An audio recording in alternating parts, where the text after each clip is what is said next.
All right, pre-calc, let's go ahead and get started with our do now. I just want us to focus first on this first question here on the left, going over some key features for the graph that we see here. Let's get to it. All right, you can see my work on the screen right now. I've done a lot of annotating and highlighting on my graph, so you can see like, oh, when I'm talking about my maximum, right, where am I getting this 3.631 value from? Well, of course, when we're talking about maxes and mins, we're only talking about the y value. That's why I chose the y value for that point.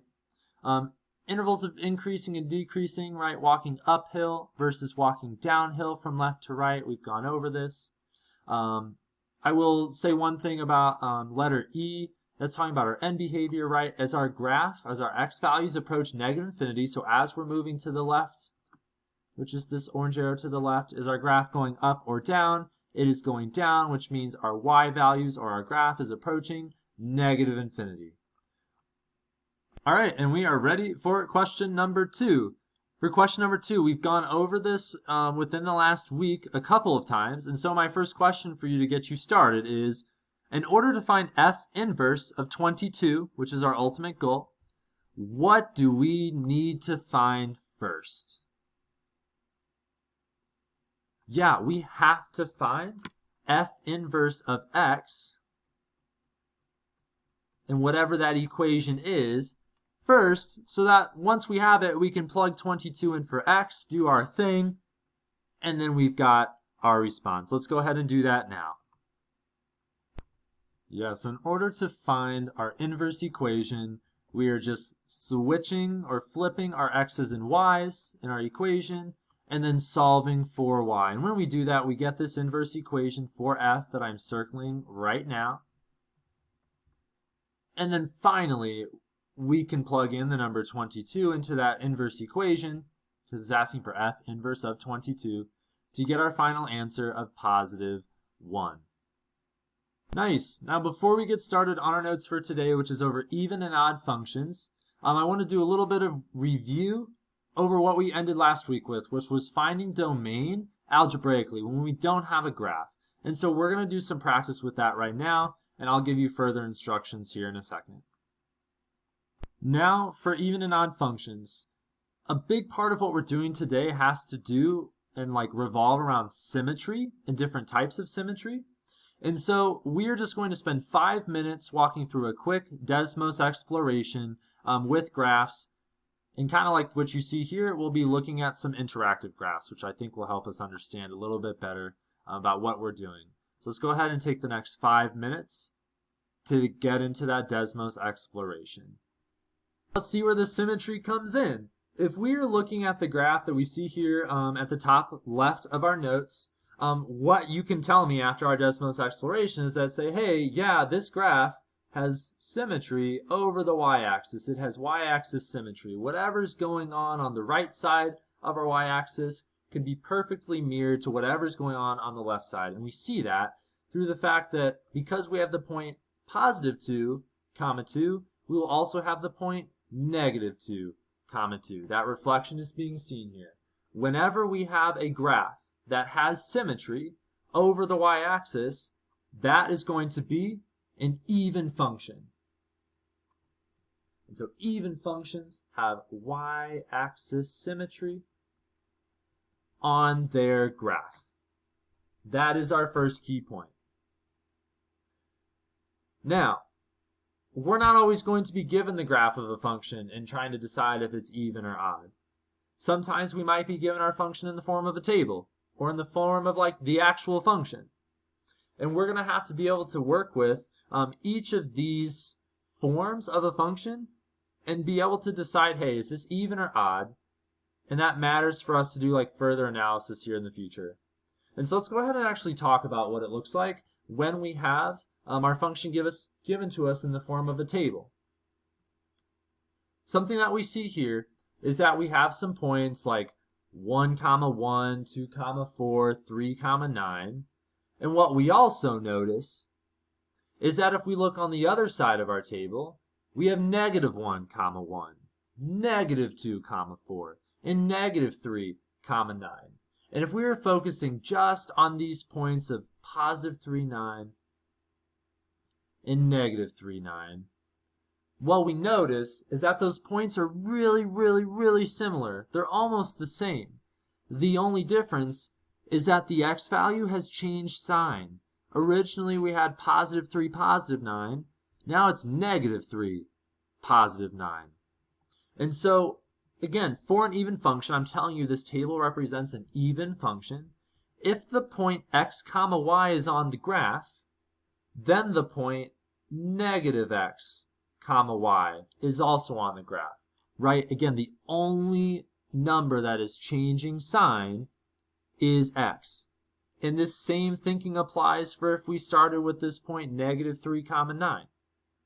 If we go from negative 3 comma 9 to positive 3 comma 9, right? We put a negative in front of that x value. Negative negative 3 becomes positive 3 comma y. The sign changes.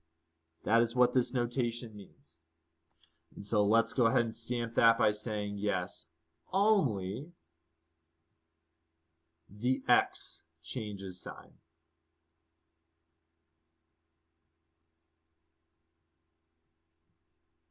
One last thing to stamp here. It doesn't matter if only one point is doing this. Every single point, x comma y, has to have a point negative x comma y in the table. And we see that, right? We have positive 2 comma positive 4. We also have the point negative 2 comma positive 4. If we have the point positive 1, we have to have the point negative 1, positive 1. If any of these points was not exactly having the x have the opposite sign, then this would not be an even function. And so that is key. Let's go ahead and talk about if our function is given to us in the form of like a literal function. I actually have two options. One is in this the column like titled function. The other is in this other column titled polynomial. And the polynomial trick that we are going to discuss is going to be much, much, much more feasible for us, much easier. And so I want to spend a ton of time on this third column titled function, but I do want to mention it. And what you see is that if we plug in negative x for x, which again with this example start with f of x equals 3x squared plus 4, plugging negative x in for every single x I see, we should get the exact same thing as my original function. And if I do, that means I have an even function. And so negative x squared, that's just positive x squared, times 3 is 3x squared plus 4. I see that that is the exact same 3x squared plus 4 and 3x squared plus 4 as my original function. Let's talk about our polynomial trick. This one's going to be, again, a lot nicer for us. And the idea of if we're given a polynomial, if we're given the actual function, we need to pay attention to our exponents. And the rule is, an even function will have all even exponents. So let's write that down. That works for us because even function, even exponents. It makes sense. If we're looking at this function that we already proved was an even function in the last column, 3x squared plus 4, we see that my x squared, this 2, this exponent is even. And so we have an even function. But I need us to pay attention to the fact that we have a constant here. This constant matters for us. What we know about exponents is that if we just have a constant, right, we can imagine that there is some x to the 0 power being multiplied to it, because anything to the 0 power is equal to 1. We know that. And so 4 times x to the 0, 4 times 1 is just 4. You don't need to write that x to the 0. In this case, 0 is treated as an even exponent. So 0 is treated as an even exponent. Nice. We love that. And so again, this is like proof to us that this function is an even function. Now let's talk about odd functions. And so we're going to go back to talking about symmetry. All right, if we were looking at this graph here, again, because of our Desmos exploration, you can tell me that, hey, if we were to turn this graph upside down, rotate it by 180 degrees around our origin, the graph would be exactly the same. And so we have rotational symmetry. that is when we know we have an odd function. So odd functions have rotational symmetry. Odd functions have rotational symmetry. And I wrote a little note down here as well, just to sum up, like we turn 180 degrees, our graph, our function should look the exact same. That is what rotational symmetry shows us. Let's go ahead and talk about odd functions in the form of a table. I'm just going to pick like a random point 2, -4. I notice there's also a point that looks super similar, right? -2, +4. But what do I notice about the signs? Are my x's changing sign? Are my y's changing sign? Or both? Like, you tell me. What is happening with the signs of my x and y values? Right? Both my x and y values are changing sign now. Originally, we started with like -2 and +4. Well, now we're at +2, -4. And so if we want to sum up what that means with good notation, if the point x comma y is on the graph, then the point -x comma -y is also on the graph. We know that for a fact. It has to be true. And we can see that when we're looking at any of these other points as well. +3, -9 becomes -3, +9. 1 comma -1 becomes -1, +1. Right? And so to sum up, x and y change sign. And lastly, if our function is given to us in the form of like an actual function, it's written out. I already filled out this third column with function, like plugging in -x for x, same process. But all I want you to know is just like, if you do that, you should get the exact opposite. And we see an example of that here. This function, when I plug in a -x for x, what I notice is that every single term in my function changed sign.